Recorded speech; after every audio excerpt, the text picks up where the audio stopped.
podemos alçar os ombros à cruz, que nos dotará de asas espirituais para a vida eterna. Contra os argumentos, quase sempre ociosos, dos que ainda não compreenderam a sublimidade da cruz, vejamos o exemplo de Cirineu, nos momentos culminantes do Salvador. A cruz do Cristo foi a mais bela do mundo. No entanto, o homem que ajuda não faz por vontade própria, e sim atendendo à aquisição irresistível. É ainda hoje, a maioria dos homens aceita as obrigações inerentes ao próprio dever, porque a isso é constrangida. Que assim seja. E assim, amado mestre, passo a palavra ao nosso irmão Gils para proferir a nossa prece inicial da noite de hoje. É bem-vindo. Mais uma vez, boa noite a todos. Vamos só louvar, agradecer pelo dia de hoje. Creio que está todos nós com saúde, felicidade. E vamos pedir ao Papai do Céu que o amanhã seja melhor do que hoje.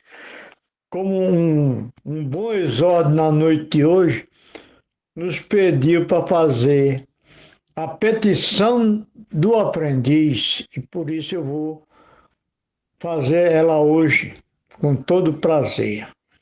Senhor Jesus, deste-nos a conhecer a grandeza do bem, ensina-nos a praticá-lo. Quando não posso oferecer-te o serviço excelente, orienta-me para que eu faça o melhor ao meu alcance. No entanto, se as circunstâncias estiverem contra os meus propósitos, empresta-me a fim de que te entregue um bom trabalho. Se isso, porém, não me for concedido, em vista das imperfeições que carrego, permita-me confiar-te o meu esforço sofrível. No entanto, mestre, se ainda que estiver sobre o impedimento para a concretização do meu desejo, auxilia-me a trazer a migalha de bem que eu puder. Mas, de qualquer modo, rogo-te, Senhor, para que me livre das inércias e que, embora eu me arrastando, consiga algo aprender para servir-te, servindo ao próximo, hoje, agora e sempre. Que assim seja. Pai amado, recebe esta humilde prece, transformando em bálsamo e consolador para todos nós, encarnados e desencarnados, amigos e inimigos, para que possamos ter o Evangelho da noite de hoje com muita paz, muita perseverança e muita alegria no coração de todos nós. Que assim seja, eu passo a palavra a Francisco. Obrigada, meu irmão, que assim seja. E aqui, Mestre Jesus, querido amigo, nosso irmão modelo e guia, a Nossa Senhora, nossa mãe, a todos os trabalhadores da luz, aos nossos mentores espirituais, em especial Bezerra de Menezes, pedimos a permissão para iniciar o nosso evangelho da noite de hoje, passando a palavra ao nosso irmão Ivan, onde fará a leitura e a explanação do evangelho. Seja bem-vindo, meu irmão. Muito obrigado, minha irmã. Boa noite a todos novamente. Que Jesus possa nos abençoar imensamente em mais um dos nossos evangelhos no lar. Que Ele possa sempre estar conosco nesses momentos, transformando as energias dos nossos lares, nos intuindo à procura de sermos mais humanos, né? Sermos mais amigos, sermos mais amorosos com os nossos semelhantes, buscando sempre a caridade, a paz, através, principalmente, da misericórdia e do perdão, que são os temas para as nossas reflexões de hoje, constando no nosso capítulo 10 do nosso livro Evangelho segundo o Espiritismo. Bem-aventurados os que são misericordiosos, que começa com o Evangelho de Mateus, capítulo 5, versículo 7, exatamente, bem-aventurados os que são misericordiosos, porque eles próprios alcançarão a misericórdia. É. E nós vamos falar, então, do perdão das ofensas nas mensagens do Espírito Simeão e de Paulo Apóstolo. E uma boa definição que nós temos da palavra misericórdia, né?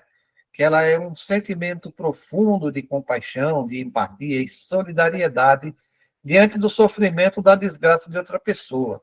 E que ter misericórdia é se sensibilizar com a dor do outro e sempre que possível agir para aliviar essa dor. E o que é ter misericórdia é que vai além apenas de se entristecer com a dor alheia, e é um sentimento que envolve a empatia, de colocar-se no lugar do outro, a compaixão, de desejar que o bem e o alívio do sofrimento da outra pessoa, e de ação, quando possível, transformar esse sentimento em ajuda concreta, apoio ou perdão. E que pessoas misericordiosas são aquelas que que não julgam com dureza, mas que perdoam e estendem a mão a quem precisa e que mostram sensibilidade diante da dor dos outros.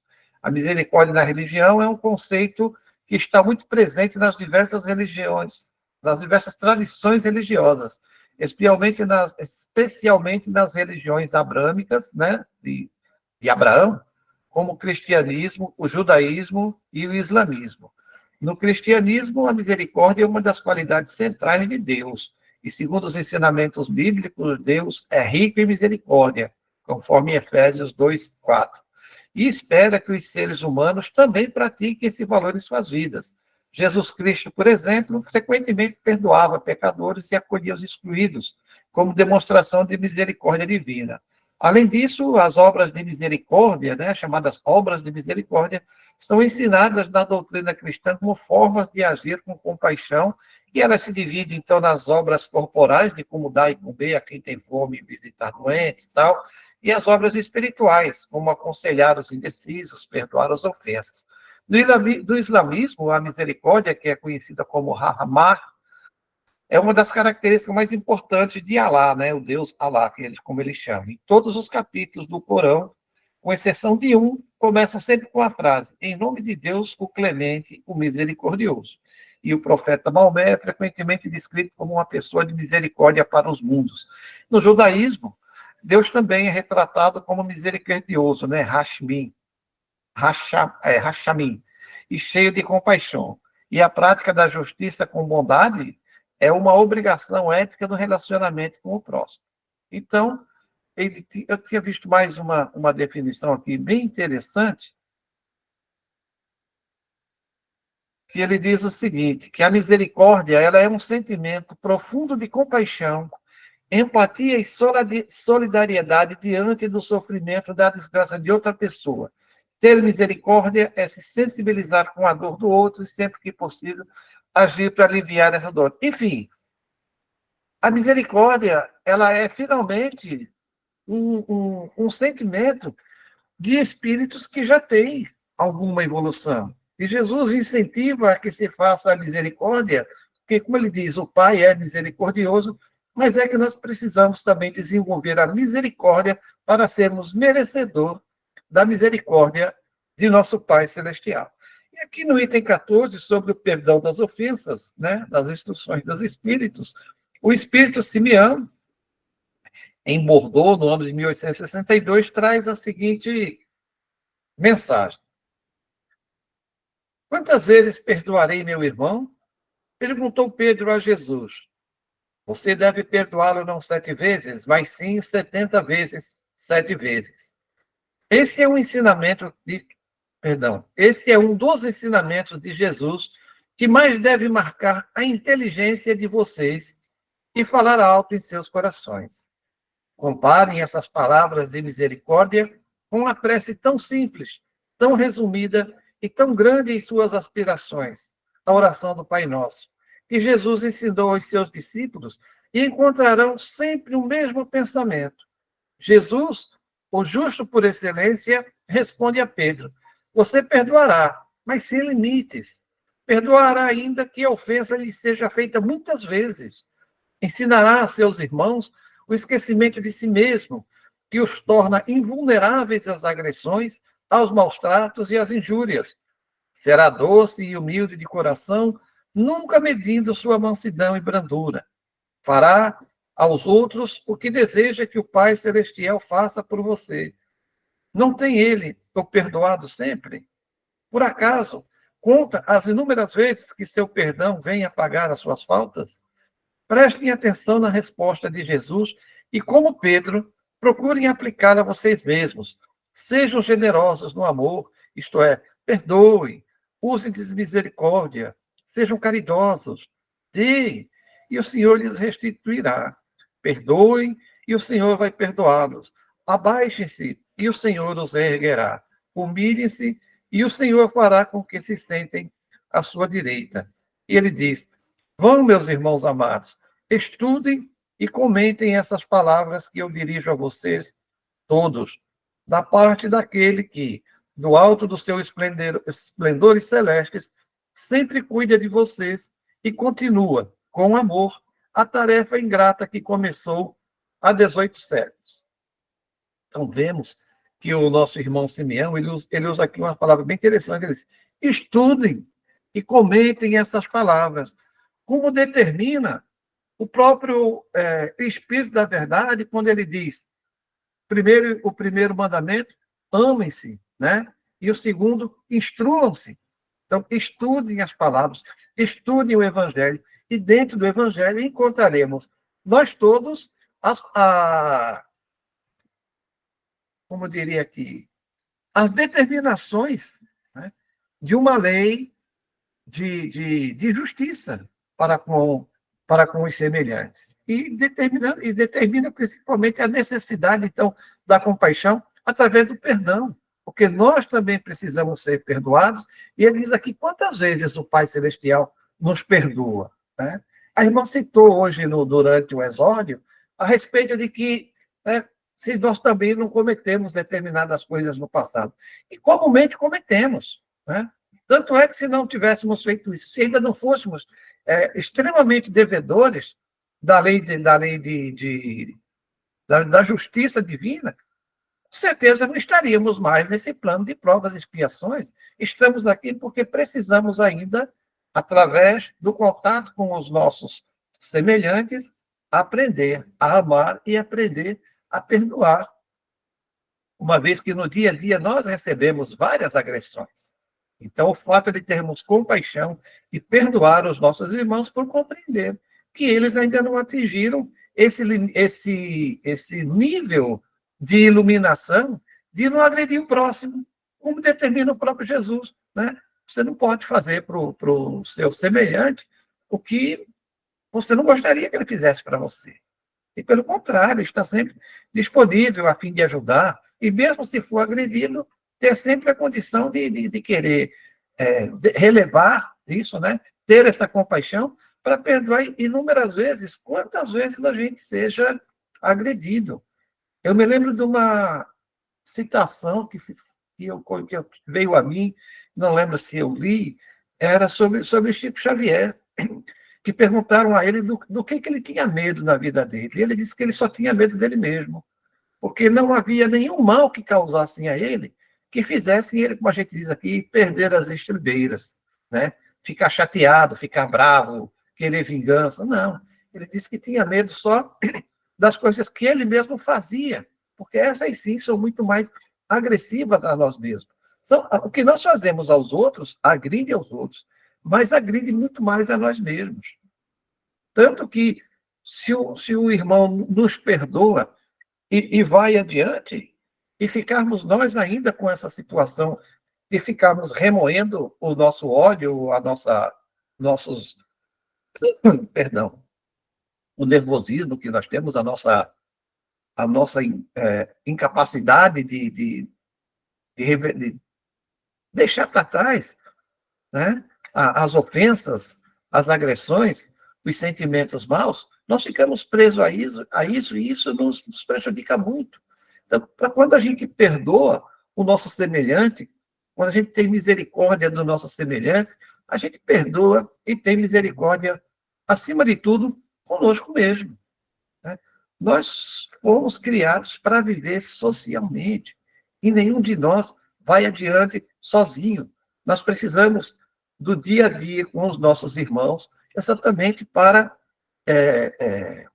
aprendermos a nos relacionar e desenvolver ao longo desse relacionamento as qualidades que o nosso espírito necessita para finalmente sermos considerados um espírito elevado, né? Um espírito mais adiantado. Não um santo, claro que não um santo, mas que a gente possa demonstrar um mínimo de avanço espiritual, né? Mesmo que compatível ainda com toda a nossa dificuldade, mas nós, principalmente nós espíritas, nós que tratamos do Evangelho no dia a dia, que estudamos, que lemos, que ouvimos as palestras, nós já temos, né, um bom conhecimento, um bom cabedal de informações para irmos, pelo menos, tentando com mais afinco a nossa mudança no dia a dia. O irmão diz aqui exatamente isso. Perdoem o próximo, pois também precisam do seu perdão. Se vocês não... Perdão. Se vocês são prejudicados pelos atos de seus irmãos, é mais um motivo para serem tolerantes, porque o mérito de perdoar é proporcional à gravidade do mal cometido. Além disso, nenhum merecimento terão se não perdoarem, sinceramente, os seus irmãos pelas pequenas ofensas que eles fazem. Quando nós fazemos a oração que Jesus nos ensinou, o chamado o Pai Nosso, né? Quando ele termina ali naquela faixa que todos nós terminamos, o Pai Nosso está lá na Bíblia. Não lembro se é em Mateus, quem é que traz o Pai Nosso.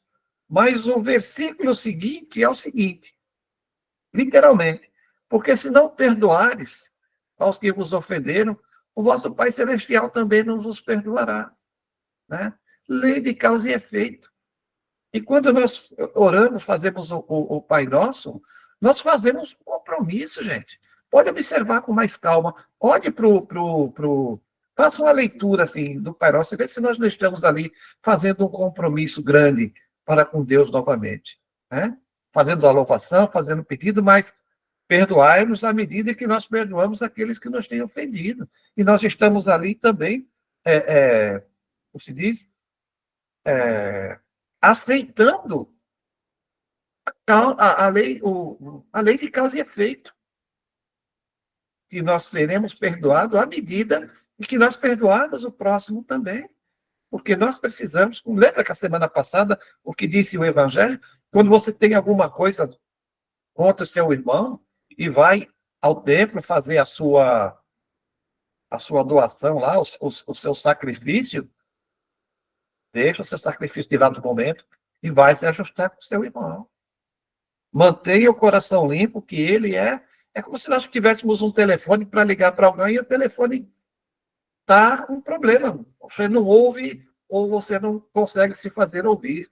Então, nós temos que estar com o nosso coração limpo para conseguirmos essa comunicação com quem? Com Deus. Todo aquele que mantiver o seu coração nevoado, com essas nódoas de perdão, né, nós não vamos conseguir uma ligação mais direta com o nosso Pai. É claro que não ficaremos sem ser percebido, mas fica mais difícil. Ele está sempre com a mão aberta, mas com o braço esticado, mas nós não nos propomos a sair da nossa zona de conforto, até por falta, muitas vezes, de humildade, de ter a consciência de levantar a mão, né? Fazemos as nossas orações com a cabeça baixa. Devíamos fazer as nossas orações orgulhosamente com o rosto para cima, como se estivéssemos procurando ver a Deus, procurando esse contato. As religiões, infelizmente, nos ensinaram a orar de uma maneira assim muito somos muito miseráveis, muito culpados, muito criminosos. Não. Nós reconhecemos que não somos perfeitos, mas nós estamos aqui procurando contato. Não é isso que o Evangelho nos traz? Não é isso que Jesus nos pede? Que a gente sempre vá em frente, em busca de melhorar, em busca de aproximar dos nossos semelhantes, em busca de aumentar o nosso conhecimento? Então, o Pai está nos esperando e nós vamos estar sempre com vergonha, como se fôssemos sempre os miseráveis. O que é que Paulo faz? Né? Paulo tem lá os seus defeitos, apesar de estar mal orientado. Paulo combatia os cristãos, né? Mas com toda boa vontade, achando que estava fazendo certo. Só após o momento do encontro com Jesus e de mais algumas reflexões é que ele compreende que a caminhada dele estava errada. O que fez Paulo? Foi enfiar a cabeça debaixo do travesseiro, desligar a luz e chorar? Não. Ele foi trabalhar em prol. Um momento que eu não lembro em que parte é que perguntam para ele, né? Exatamente a respeito dos problemas que ele tinha quando ele mantinha a sua fé judaica. Né? Mas e agora, Paulo? E os erros do passado? Ele disse, não há o que fazer. Não, os erros do passado estão no passado. É trabalhar pelo futuro. Né? É buscar o conhecimento, é buscar a evolução, é buscar o perdão. Aí ele volta a dizer, espíritas, nunca esqueçam que tanto nas palavras como nas ações, o perdão dos insultos nunca deve ser uma palavra vazia. Se vocês se dizem espíritas, então o sejam de fato. Esqueçam o mal que lhes foi feito e pensem apenas em uma coisa, no bem que podem fazer. Aquele que entrou nesse caminho não deve se afastar dele, nem mesmo em pensamento, porque todos são responsáveis por aquilo que pensam. E Deus conhece bem o que andam pensando. Olha aí, o recado muito bem dado. Deus conhece bem o que andam pensando. Cuidem para que todo pensamento seja desprovido de qualquer sentimento de rancor. Deus sabe o que se passa no coração de cada um de seus filhos. E feliz daquele que, a cada noite, pode deitar-se e dizer: nada tenho contra o meu próximo. A gente lembra aí de Santo Agostinho. E nas palavras que ele diz aqui no passado, que Deus, um pouco mais atrás no texto, que Deus conhece bem o que andam pensando, o que andamos pensando, Jesus adverte de que maneira? Orai e vigiai. Afastai esses pensamentos para que a gente não fique ligado, abrindo brechas àqueles nossos irmãos menos evoluídos que se aproveitam desse momento para fazer as suas ligações magnéticas conosco. Então, qual é a defesa? A defesa de todo ser humano em relação ao mal? É procurar vibrar de maneira diferente, mudar as suas atitudes, vigiar os seus pensamentos, para não ficar exposto à agressão e à companhia dos espíritos menos evoluídos.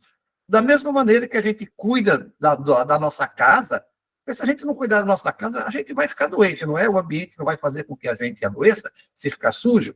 Se a gente não cuidar da nossa higiene pessoal, a gente também adoece.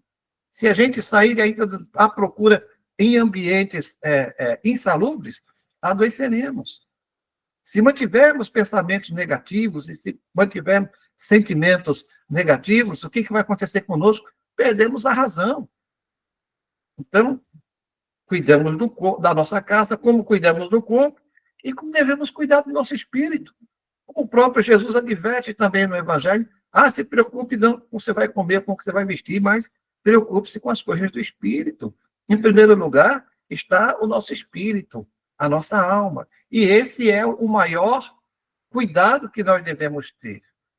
Vamos viver a nossa vida normalmente, pagar os nossos impostos, conviver com os nossos irmãos dentro da maior harmonia possível, exercitando muito a paciência, a misericórdia, que ainda não temos tão forte, mas vamos exercitando lentamente, para que ao desencarnarmos possamos estar numa condição melhor do que quando viemos para cá.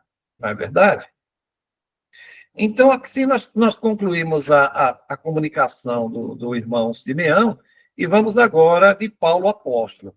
Essa mensagem foi concedida à equipe de Kardec na cidade de Lyon, no ano de 1861. E ele diz o seguinte: perdoar os inimigos é pedir perdão a si mesmo. Perdoar os amigos é dar a eles uma prova de amizade. Perdoar as ofensas é demonstrar que se está melhorando. Olha aí, estamos melhorando. Jesus não nos... Olha, nem naquela época e nem em nenhum momento, Jesus disse que você vai ter que se transformar agora. Vá mudando.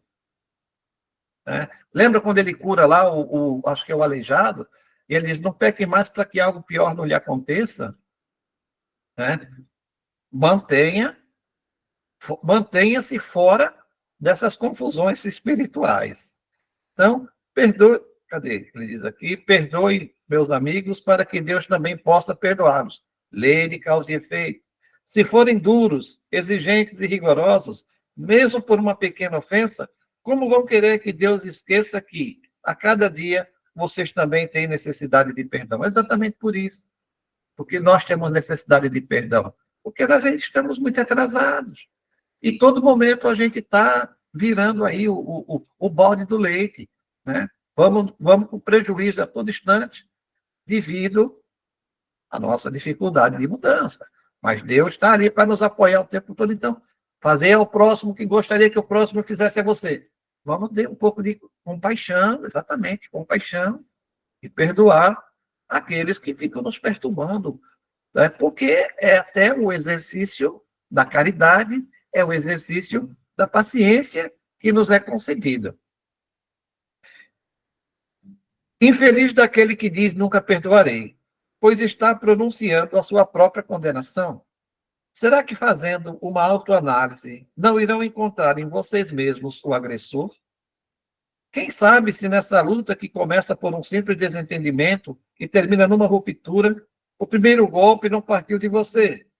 Meus irmãos, nas experiências que tive ao longo de alguns anos, já que eu estou na doutrina espírita, e trabalhei bastante, no momento não estou fazendo mais, já trabalhei bastante com diálogo, com essas questões de fato de reuniões de desobsessão, e a gente encontrar com muitos dos nossos irmãos extremamente revoltados, né, agressivos, e com o auxílio, né, ele está ali cheio de razão, e com o auxílio da espiritualidade amiga, que naquele momento, por pedido nosso, e por se faz até necessário em certas ocasiões, esse irmão é aberto para ele a condição dele rever os fatos que causaram todo o ódio que ele tem do irmão que ele está agredindo no presente.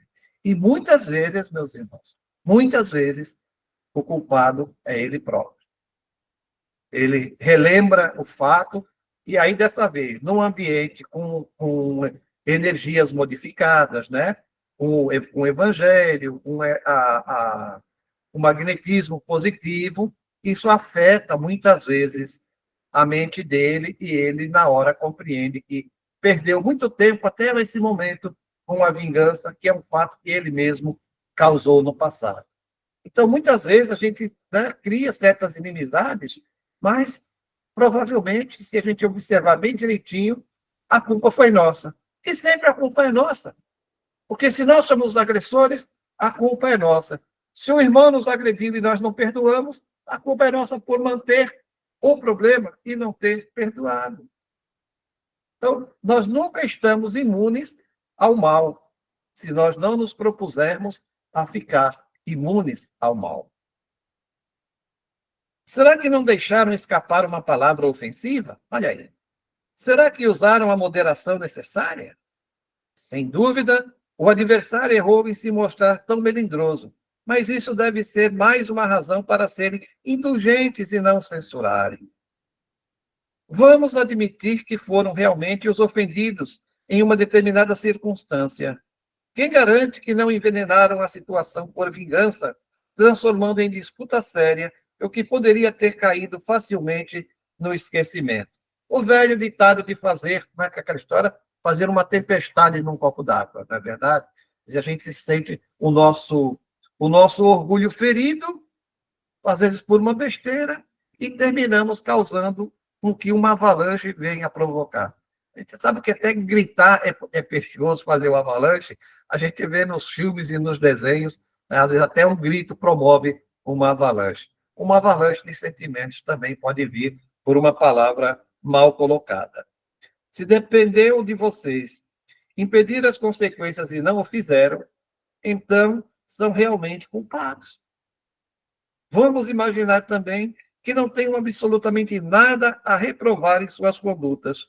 Nesse caso, quanto maior tiver sido a capacidade de perdoar, maior será o mérito de vocês.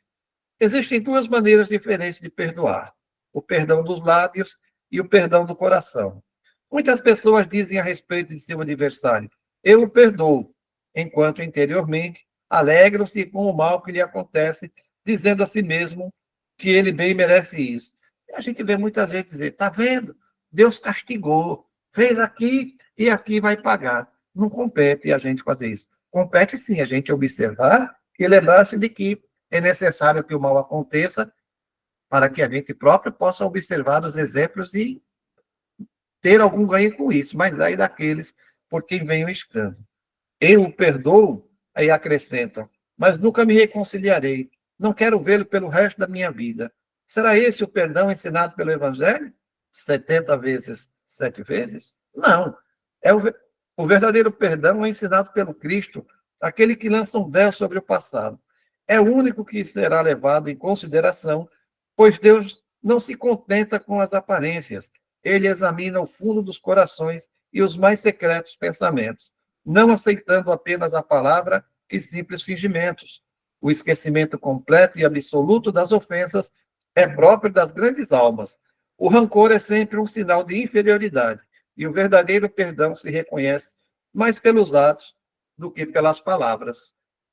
Com isso, meus irmãos, concluímos as nossas reflexões e leitura do Evangelho de hoje, agradecendo a Deus por mais essa oportunidade de estarmos juntos nesse banquete de luz e pedindo que a espiritualidade amiga continue nos nossos lares, nos auxiliando, protegendo, inspirando e nos curando. E, portanto, nós vamos elevar o nosso pensamento e o nosso espírito ao nosso Pai Celestial, agradecendo pelas bênçãos do dia, pelas bênçãos desse instante e fazendo a oração chamada Minha Prece Diária.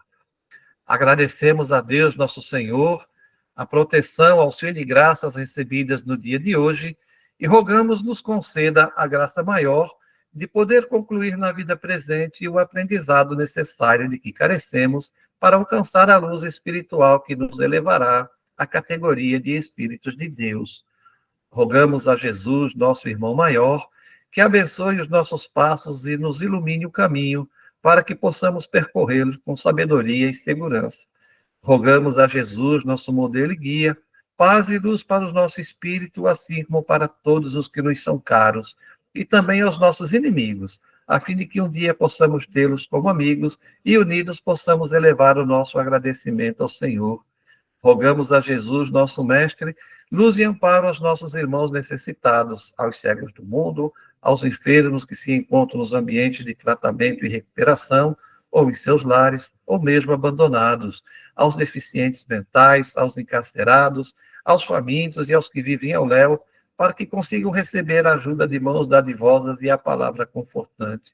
E rogamos finalmente a Jesus, nosso amigo, proteção e amparo a todos os nossos irmãos encarnados e desencarnados, para que, sob a sua paz, sob a sua luz, possamos realizar as diretrizes do Evangelho, possibilitando finalmente a implantação do reino de Deus na Terra. Toda a glória ao Senhor, que é nossa origem e nosso destino. Meus queridos irmãos, muita paz e luz a todos. E agora eu volto a palavra à nossa irmã Francisca para as considerações finais. Muita paz e luz a todos, com as bênçãos de Mestre Jesus. Graças a Deus. Que assim seja. Chico Xavier nos diz: acima da condição religiosa da criatura, deve estar a sua condição moral. Tenho visto pessoas que se dizem descrentes, fazendo muito mais pelo semelhante do que aqueles que passam o dia rezando. Chico Xavier. E assim, meus irmãos, depois desse banquete de luz, com toda essa egrégora de luz, esses trabalhadores da luz, essa energia envolvente que nos acalma, que serena nossa alma, nossos corações. Pedimos a essa Irmandade que possa fazer uma varredura em todos os lares, e se houver alguma energia negativa que possa conduzir a um hospital, a uma colônia, a um local onde possa ser mudada em energias de amor, de luz e de paz. E assim, amado Mestre Jesus, pedimos a permissão a todos os nossos irmãos e os trabalhadores da luz, em especial o nosso mentor da casa, Bezerra de Menezes, para encerrar o nosso evangelho da noite de hoje com muita paz e muita luz, e até amanhã, se Deus quiser. Paz e luz a Paz todos. e luz para todos nós, que Paz tenhamos e uma luz, boa noite. pessoal.